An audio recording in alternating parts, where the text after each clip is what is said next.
നമുക്ക് നഷ്ടപ്പെടാൻ ഭയം മാത്രം. അമേരിക്കയിൽ ഏറ്റവും കൂടുതൽ കാലം പ്രസിഡൻ്റായിരുന്ന ഫ്രാങ്ക്ലിൻ റൂസ്വെൽറ്റിൻ്റെ സുപ്രസിദ്ധമായ ഒരു വാക്കാണിത്. രണ്ടാം ലോക മഹായുദ്ധകാലത്ത് ഇദ്ദേഹമായിരുന്നു അമേരിക്കൻ പ്രസിഡൻറ്റ്.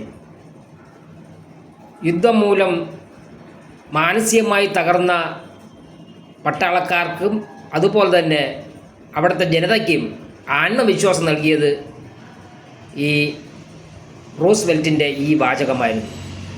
ഇത് പല മോട്ടിവേഷൻ ക്ലാസ്സുകളിലൊക്കെ പറയും. കാരണം ഭയം എല്ലാവർക്കുമുണ്ട്, എല്ലാ മൃഗങ്ങൾക്കുമുണ്ട്, ജീവജാലങ്ങൾക്കെല്ലാമുണ്ട്.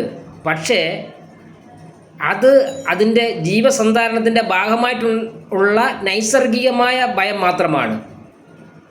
അപകടം മനസ്സിൽ വരുമ്പോൾ അതവിടെ ഒഴിഞ്ഞു മാറുകയോ അല്ലെങ്കിൽ അതിജീവനത്തിനായി പോരാട്ടം നടത്തുകയോ ചെയ്യും.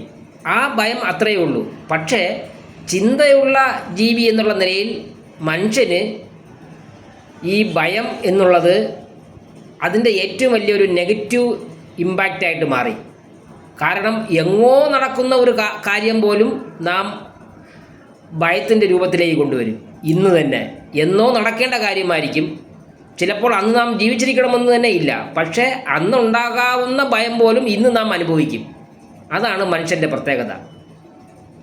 ഭയം നമ്മുടെ എല്ലാ പ്രവർത്തനങ്ങളെയും നിയന്ത്രിക്കുന്നത് ഭയമാണ്. അതിൽ നിന്ന് മോചിതരായ കുറച്ചു പേരേ ഉള്ളൂ. അവരാണ് മഹാന്മാക്കളും ശാസ്ത്രജ്ഞന്മാരുമൊക്കെ ആയി മാറുന്നത്. സാധാരണ ജനം ഈ ഭയത്തിൻ്റെ അടിമകളാണ്. അതുകൊണ്ടാണ് നാം എപ്പോഴും നമ്മുടെ പുരോഗതിയെ തടസ്സപ്പെടുത്തുന്ന രീതിയിലേക്ക് ഭയത്തെ മാറ്റി തീർക്കാൻ ശ്രമിക്കുന്നത്.